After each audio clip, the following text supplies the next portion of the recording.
according to plan, except That's right. who do you think ruins the plan? Gale. Yes! Ding, ding, ding! Leroy Jenkins.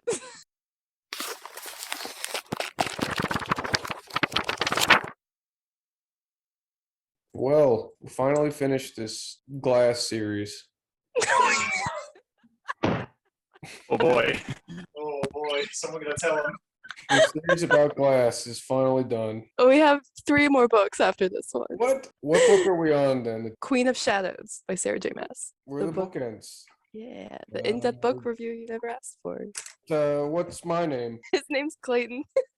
He's never read this series. That's Katie. I've read the book twice. Oh, okay. This is Michael. He's reading this series for the first time. Usually reads it the day before we have this class. I don't know if he did today or not. That's true. That's Christine. This is the first time she's read this book. Do we do just spoiler alert? Spoiler. Okay.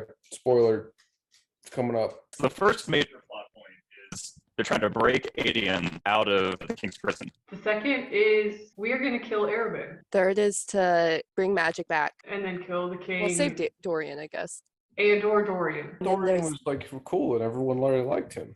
He is, but he has a evil Valg prince inside of him right now that's controlling him. Adian is set to be executed on Dorian's birthday. Aelin teams up with Arabin, Kale, and rebels. Kale is leading a band of rebels that he ran away, and he's forsaken his duties. She gets into the party. They throw down this big smokescreen, so she's able to get Adian. And during the escape, they end up having to fight Dorian, and she's about to kill Dorian. And then Nezrin, who is an ex-lover of Kale's and one of the few female guards in the city, shoots her sword out of her hand with an arrow because Kale doesn't want Aelin to kill Dorian. So they rescue Adian and they are doing more rebel stuff under the city, and then they are coming back from a bar, and boom, Rowan shows up. He warns her that Lorcan, the world's most powerful Dimifae, which is one of Maeve's blood oath warriors, is coming after Aelin, and his Okay. power is the power of death. Why doesn't he just use a sword? Does that as well. The gun. They don't have guns in this I'm world. assuming there's guns, like a lot of guns in this. I've been picturing guns this whole time. Okay, when we say sword, you just think gun. She makes this detailed plan on the ship, and part of that plan is to get revenge on Arberyn. And so she meets with him, and he's the one who tells her that Adian is being held captive by the king, and Arberyn's willing to help her get him back for a price. Real quick, I'm looking up the pronunciation guides. I always said it Arabin, Arabin. like arrow bit. Okay. Urban. Urban. Urban. Urban. Lysandra had a letter from Arabin's old bodyguard that basically explained how Arabin betrayed her and Sam. When Rowan meets Lysandra, he smells her and figures out she's a shapeshifter. But they eventually sort of form a friendship through their scheming. Aelin undercuts all of his business. She secretly switches his will so that he leaves everything to her, and Lysandra slit his throat. Lysandra gets captured by the city guard. They're taking her out to where they're making all the new Valak princes and demons out in the mountains. The king and Dorian and the witches are all meeting up. At the same time, our main group of heroes, they all head out there. And they save Lysandra. Well, so everything goes according to plan, except That's right. who do you think ruins the plan? Gale. Yes! Ding, ding, ding! As they go to leave, Kale's like, I'm gonna go find Dorian real quick. But he gets lost in the woods, and he walks out in the field, and all the witches and he's like, oh shit. He's just like I don't Leroy know. Jenkins into this. Yeah. Leroy Jenkins. It's literally what he just runs out there. It's a 33% chance. Manon and they have this massive fight. Yeah, Aelin wins the fight. As it's all collapsing, she goes to save Manon. And then we have Manon's story. We meet a new character, a lead, who is part of the old court, who's being kept by her uncle as a servant. Well, Lady Kaltain has a word key in her arm. She explodes the whole place. And then she gives a lead the word key and says, take this to Selena. Manon is starting to develop emotions and is really realizing that her grandmother is evil. And she does that with the help of her 12.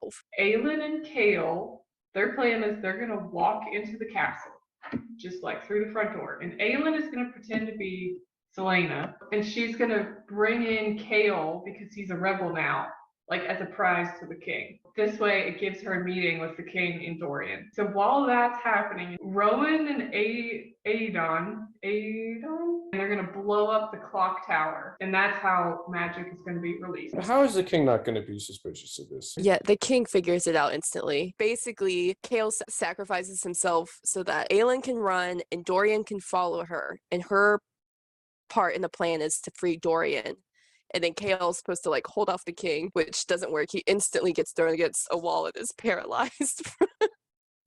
I told you Kale was going to be a hero. They blow up the tower. Selena saves Dorian. Dorian kills the king. He uses his raw magic and he shatters everything, breaks up the entire glass castle. He shoots this glass and it's going like out towards the city. A lot of people are going to die. And Aelin uses her fire power and surrounds the whole castle and basically melts the glass so it looks like a wave. Wouldn't there just be molten hot glass now flying on people? It's a great question from a glass blower. I get what. Yeah, I mean, you're a it would resident just glass become blowing molten. expert. Adion and Rowan are about to be killed, but then Lysandra shows up. Everything was looking bad, and that's when the ghost leopard attacked. Dorian. The real king, the vowed king, is actually Duke Parrington, right? Dun dun dun. Ah, Now Dorian is the king. Aelin heads back to Terrace. And Kale is being sent to the southern continent.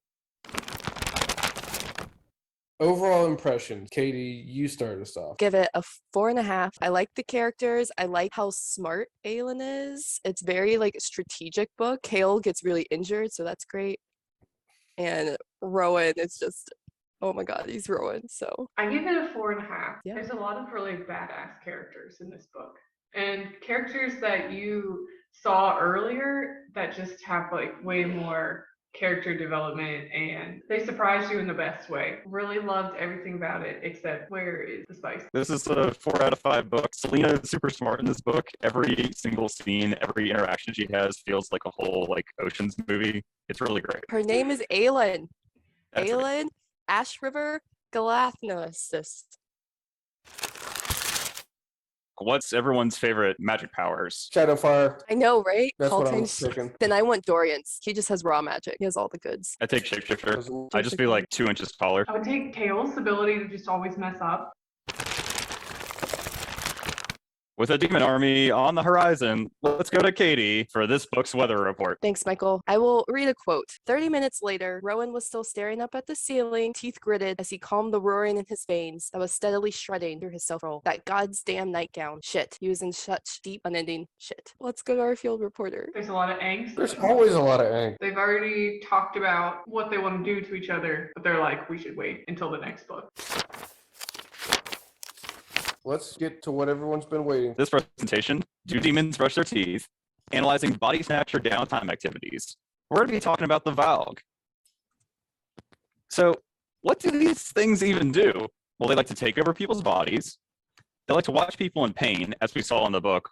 They like to watch people fight. And we have multiple scenes of, I guess, Dorian's perspective, where he's just like standing there in the prisons, just like watching people get tortured. And the Valg seems to just really enjoy this. And the other thing they do is they just plan to take over the world. But they also seem to act like humans. It's like, especially of the princes, they're basically indistinguishable. Dorian's mother, like all the other people in the castle, have seemingly no indication that he's been taken over by a Valg. And I guess the same thing with the king. He was able to hide it for at least 5 books now. And Duke Parrington, obviously, there's the big spoiler.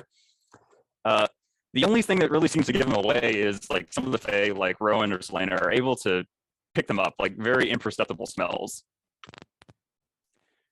So you have to imagine, like, what are the Valg actually like doing during the day? Like, in order to hide as humans, they have to get dressed, they have to take a bath.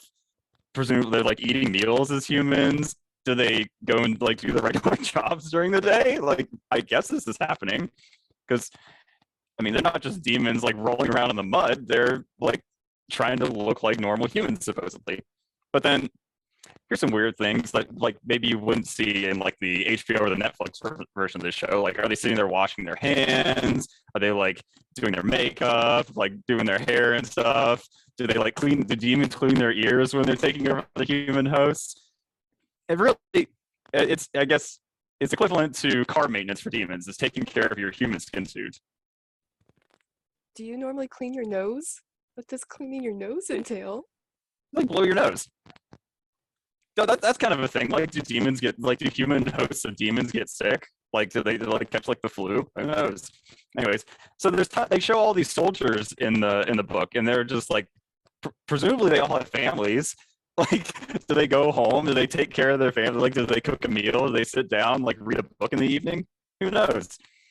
we see that they like to go to pit fights where in that scene where like Selena fights the commander at the pit fight, but do they like to relax, sit down, like get a drink or something? Do they play cards with the other demons? Like, are they friends with other demons? Like, do their friends get put into like other human bodies, but they like can't hang out anymore because like the human versions wouldn't hang out in real life, so they just like don't get to be friends anymore? Well, I'm sorry, wait, where did you find that picture? You look up like demon, what is this? Demon therapy? Demon, what did you Google search for that? Demon memes, obviously. Google's got me. Anyways, here's what Sarah J. Maas thought on the subject. And I'm just like, this is from an interview she gave at a Barnes & Noble one in 2015. And I'm just like, oh, poor Dorian, my sweet dark prince. I cried like a million tears writing this book, and like half of them were in the Dorian sections, which is like sort of a spoiler, but if you read Air of Fire, like you still know what's going on. It's horrible, dark things, but he still looks good. So, okay, so the most important thing is he still looks good. The Valk Prince is like really invested in making sure Dorian stays fit and clean and well dressed. I should include bonus content where the Valk Prince is like brushing his hair, getting his nails done. He likes that sexy body. Poor Dorian. It's actually really horrific. He's just stuck there. I feel so bad. Is this a real quote? This is a real quote from Sarah J. Maas. So yeah, she thought about this too. And So he's this like the demon is playing with Dorian's body is what this is alluding to. yeah, so Mm. this is my presentation. I'm just asking the questions, people. What are these demons doing? Very philosophical. Very thought-provoking, Michael. All right, my presentation is Silver-Lined Eyes, Why You Should Avoid Crying in the Worlds of Sarah J. Maas. So in case you hadn't noticed, Sarah J. Maas likes to use the line silver-lined eyes, or eyes lined with silver, to indicate her characters are crying or have tears in their eyes. And it got me to thinking, what would happen if you actually cried silver? So a little background, in case you didn't know, I'm a veterinarian. That's me. And I'm doing a radiology program. And part of that recently, we've been studying contrast studies. So this is an X-ray. You can see the kidneys. They're highlighted with that black arrow, but it's a lot of gray. So if we want to see something in more detail, we give a contrast agent, usually with a metal base because metal is bright, and boom, you can see things so much better. So the reason I bring this up is that one of the first contrast agents ever used was colloidal silver, just a silver in a solution. And it turns out it was very bad. So they gave it to dogs. First thing that happened, it killed their kidneys, which is what we were trying to image. They injected it into the kidneys and the kidneys were like, died. It also caused them to bleed from their spleen, liver, GI tract, mouth, and nose. It in turn caused them to throw clots to their lungs. They had a lot of fluid in their lungs, developed pneumonia, and then people died. So I stopped using it basically. I found this paper. So that's what happens if you inject silver. What happens if you eat silver? Pretty similar stuff.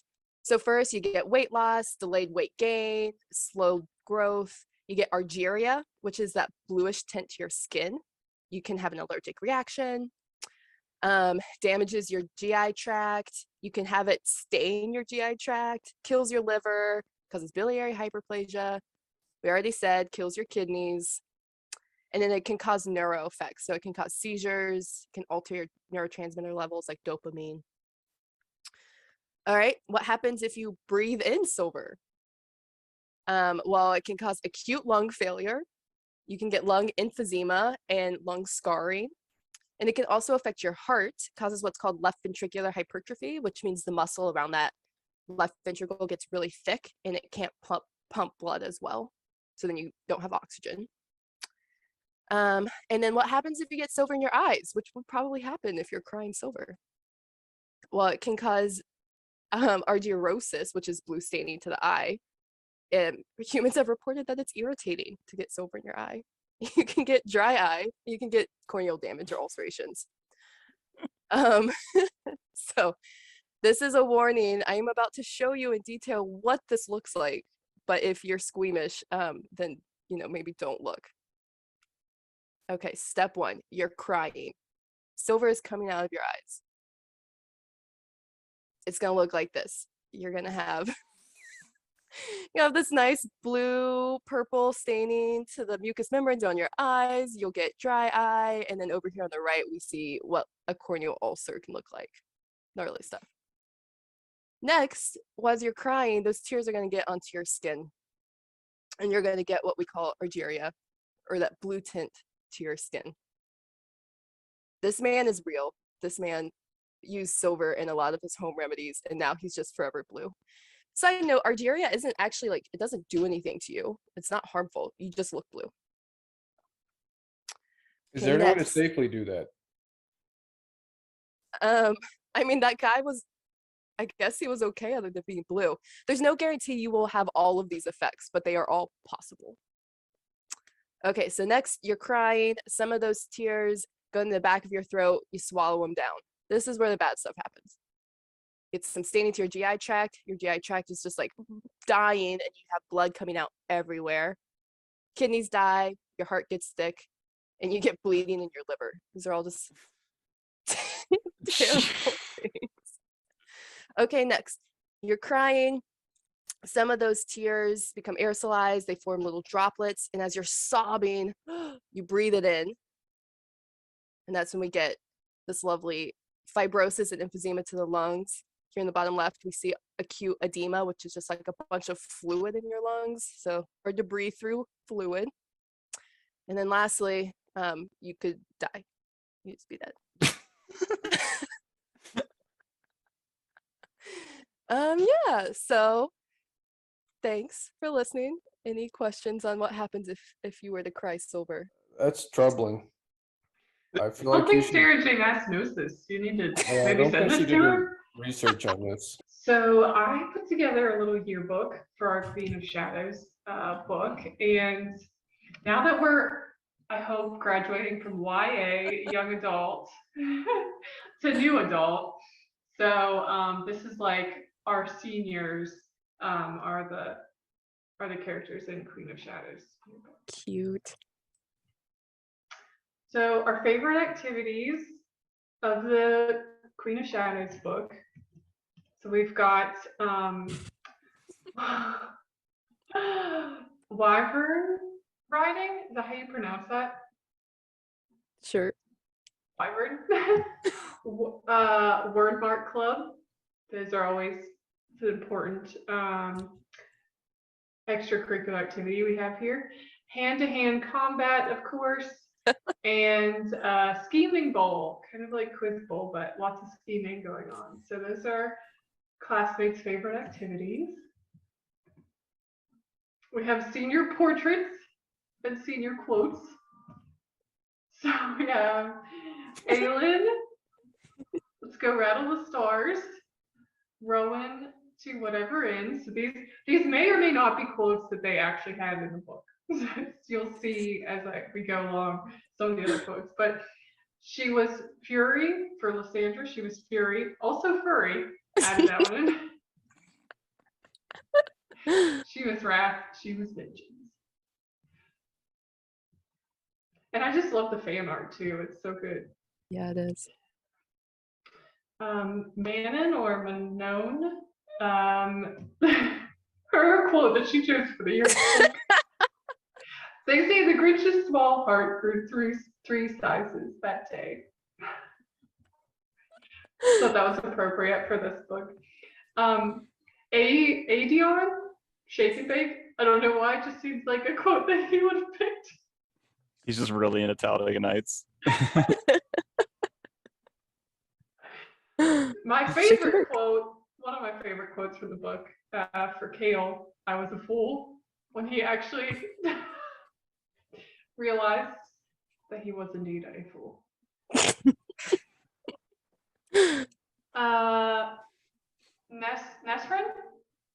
Nesrin, shoot first, ask questions later. I feel like that's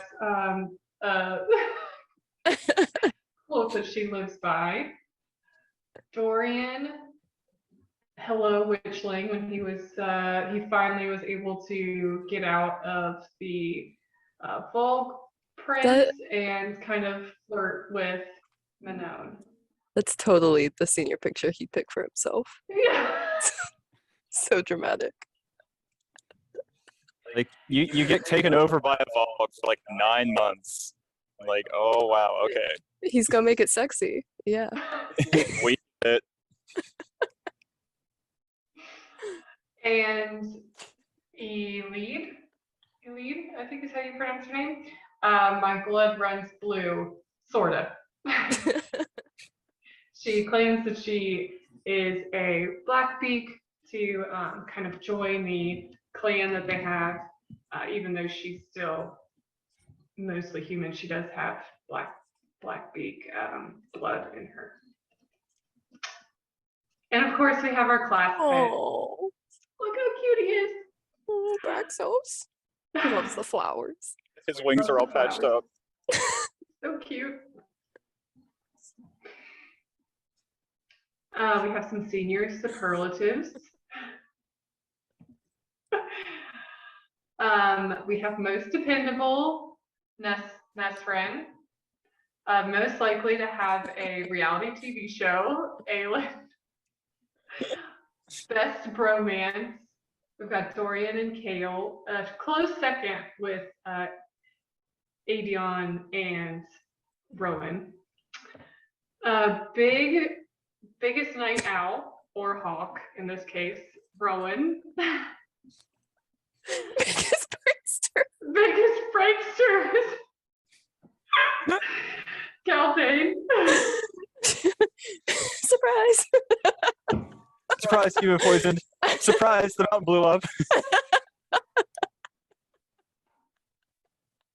Most likely to have no idea what is going on, Adion. Yep. Most likely to brighten your day, Elide. Biggest teacher's pet, the Valg, or Volg. And most fierce, Manon. And we've got our class MVP this year was Sandra, obviously. Fierce. We had an interesting year for class politics as well. Class president, we started the year with the king. But we had an interesting overthrow there later on. So Dorian and Aelin become co-presidents. We have blood oath. Rowan took the blood oath, but we do have an honorable mention.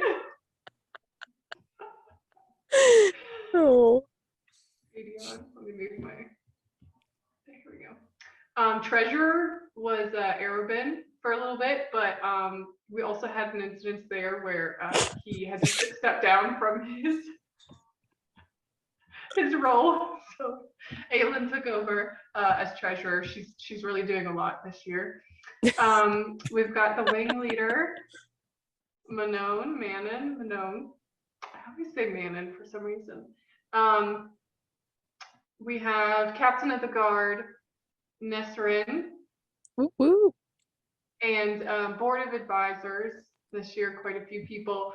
Rowan, Adion, Lysandra, Kale, and Nesrin. How did Kale get on there?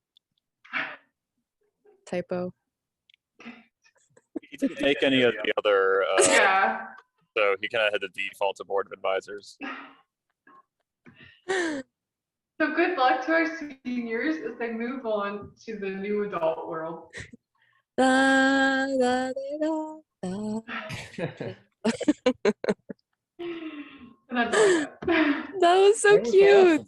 That was great. Yeah, very cute. That's cool. I guess we've got to do awards. Christine, yours cutest, visually most appealing. You mean because it didn't have like terribly gruesome eyeballs? Katie's could be a public service announcement. Do not ingest or smoke, or just stay away from some. Yeah, and Michael, I think yours is most likely to be incorporated into pop culture. That could be a show. Valg and Friends coming to Netflix. 2 seasons already filmed. Yeah, okay. So just this book. There's a lot of things going on. There's a lot of different sub subplots. Aelin goes back to the normal continent, frees her cousin. Then they go to meet the king of the assassins. They kill him. They kill him and get a lot of resources. Then they make a plan to get magic back, make magic great again. She's got Kale tied up, and she's like, "Oh yeah, I'm just bringing this person to you. You don't know. Here you go." And then like the king finds out that was all a scam. Kale becomes a hero, gets thrown against a wall and paralyzed, and allows them to blow up the tower, and magic is restored. And bam, they kill the king. Dorian becomes president. The demons are out now though, and it turns out the king was actually a really nice guy, and they feel bad about killing him. I thought it was a Lysandra great saves summary. the day, actually. I feel like she's the one that saves the magic. Oh yeah, I didn't even mention Rowan. He's old. He's very old. Anyways, this kingdom is all good now. It's just happy. It's rainbows. Everyone's rich, but everywhere else in the whole world is fucked. Did I miss any? I'm sure I missed a lot. What are we reading next? Oh yeah, it's a tandem read next. We're reading 2 books, Tower of Dawn and Empire of Storms. Oh, wait, we have a chapter guide to go book by book, switching. Yeah. You can also do it Clayton's way, which is you just hold both books up and like right goes to that one and left goes to that one. Send us your details. Like, comment, subscribe, share. Is that what we're supposed to say? Been fun.